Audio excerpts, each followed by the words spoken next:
आता मित्रांनो, हे आहे तुमचं ब्रेन आणि ही आहे न्यूरोलिंक चिप। आता या न्यूरोलिंक चिपला तुमच्या ब्रेनमध्ये इन्स्टॉल करण्यासाठी डॉक्टर जे आहेत ते तुमच्या डोक्यावरती एक असा छोटासा कट लावतात आणि तो कट लावल्याच्या नंतर तुमच्या ब्रेनला प्रोटेक्ट करण्यासाठी त्यामध्ये एक विशिष्ट प्रकारची लेअर असते। चेस खेळतानाचा व्हिडिओ समोर आला, त्या पेशंटचं नाव होतं नोलांडो अर्बुक।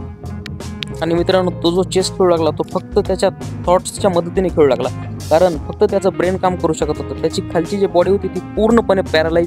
नमस्कार मित्रांनो, आपण सगळ्यांनीच लहानपणी स्पायडरमॅन, आयर्न मॅन, बॅटमॅन यासारख्या मूवीज किंवा शक्तिमान, ज्युनियर जी यासारख्या मालिका बघितल्या असतील, पण त्यामध्ये ज्या त्यांच्याकडे पॉवर्स होत्या त्या पॉवर्स आपल्याला आत्ताच्या काळामध्ये मिळवणं शक्य आहे का?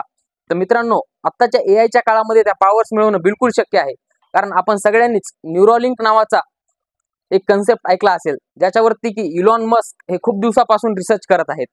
आता त्या न्यूरोलिंक्समुळे आपल्याला त्या पॉवर्स मिळवणं बिलकुल शक्य आहे। आता त्या पॉवर्स कशा मिळतात किंवा तो न्यूरोलिंक्स आपल्या बॉडीमध्ये कसा इन्स्टॉल केला जातो हे सगळं आपण या व्हिडिओच्या माध्यमातून जाणून घेणार आहोत। तरी तुम्ही व्हिडिओ जो आहे तो शेवटपर्यंत पहा आणि चॅनलवर नवीन असाल तर प्लीज चॅनलला सबस्क्राईब करा, कारण अशाच प्रकारची इंटरेस्टिंग माहिती आम्ही आमच्या चॅनलवरती घेऊन येतो। आणि मित्रांनो, माहिती जर आवडली तर व्हिडिओला एक लाईक नक्की करा। तर मित्रांनो, हे सगळं आपण एका 3D व्हिडिओच्या माध्यमातून जाणून घेणार आहोत। तर चला मग जाऊया आपल्या 3D व्हिडिओकडे।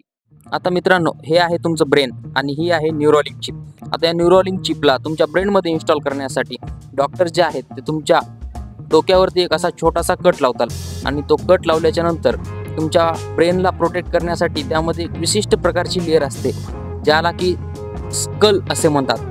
आता त्या स्कलला ब्रेक करण्यासाठी डॉक्टर्स जे आहेत ते एका विशिष्ट प्रकारच्या ड्रिल मशीनचा उपयोग करतात आणि त्या ड्रिल मशीनच्या साहाय्याने तुमच्या ब्रेनमध्ये एक छोटंसं अशा प्रकारचं छिद्र पाडतात। आता त्यामध्ये दुसरी एक लेअर असते जिला की ड्युरामीटर म्हणतात, जे की तुमच्या जेलीसारख्या ब्रेनला प्रोटेक्ट करण्याचं काम करते।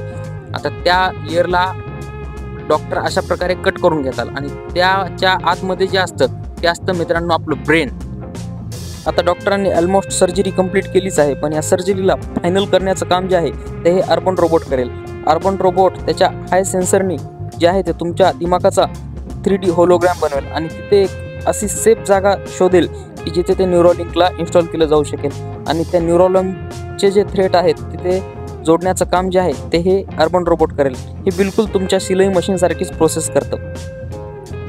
आता 30 जानेवारी 2024ला ही न्यूज खूप व्हायरल झाली होती। इलॉन मस्कने सक्सेसफुली न्यूरोलिंक चिप इन्स्टॉल केली आहे, पण त्याने त्या पेशंट्सबद्दल काहीच अपडेट दिलं नव्हतं। त्यामुळे सोशल मीडियावर खूप जास्त प्रमाणात त्याला ट्रोल केलं जाऊ लागलं की हे खरंच केलंय का, उगं पब्लिसिटी स्टंट आहे। पण काही दिवसांनी त्या पेशंट्सचा जे आहे तो चेस खेळतानाचा व्हिडिओ समोर आला, त्या पेशंटचं नाव होतं नोलांडो अर्बुक। आणि मित्रांनो, तो जो चेस खेळू लागला तो फक्त त्याच्या थॉट्सच्या मदतीने खेळू लागला, कारण फक्त त्याचं ब्रेन काम करू शकत होतं। त्याची खालची जी बॉडी होती ती पूर्णपणे पॅरालाइज बॉडी होती। आता ही तर फक्त सुरुवात आहे। आता ही चिप इन्स्टॉल केल्यावरती तुम्हाला एक दुसऱ्याशी कम्युनिकेट करण्यासाठी बोलण्याची किंवा फोन लावण्याची काहीही गरज नाहीये। तुम्ही फक्त तुमच्या थॉट्सच्या साहाय्याने एक दुसऱ्याची कम्युनिकेशन करू शकता।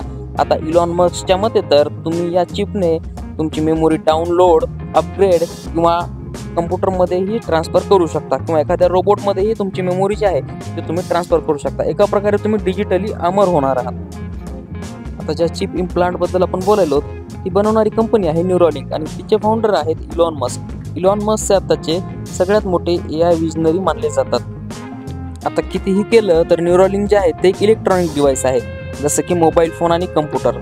मोबाईल आणि कम्प्युटरप्रमाणेच याला पण हॅकर्स जे आहेत ते हॅक करू शकतात। तर एवढंच नव्हे तर युनायटेड नेशनने एक वॉर्निंग पण दिली आहे की हॅकर जे आहेत ते न्यूरोलिंकला हॅक करून आपले जे थॉट्स आहेत ते कंट्रोल करू शकतात। आता मित्रांनो, एक साधा आहे, विचार करा, तुम्ही एखाद्या मस्त विचारामध्ये गुंग आहात आणि एखाद्या हॅकरने जे आहेत ते न्यूरोलिंकला हॅक केले आणि तुमचे विचार जे आहेत ते तिथेच ब्रेक केले, तर मित्रांनो कसं होईल?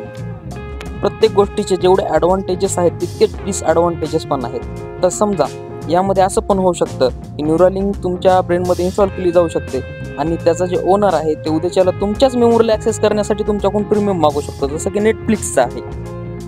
मित्रांनो, या न्यूरोलिंकबद्दल तुमचं काय मत आहे हे कमेंटमध्ये सांगायला विसरू नका।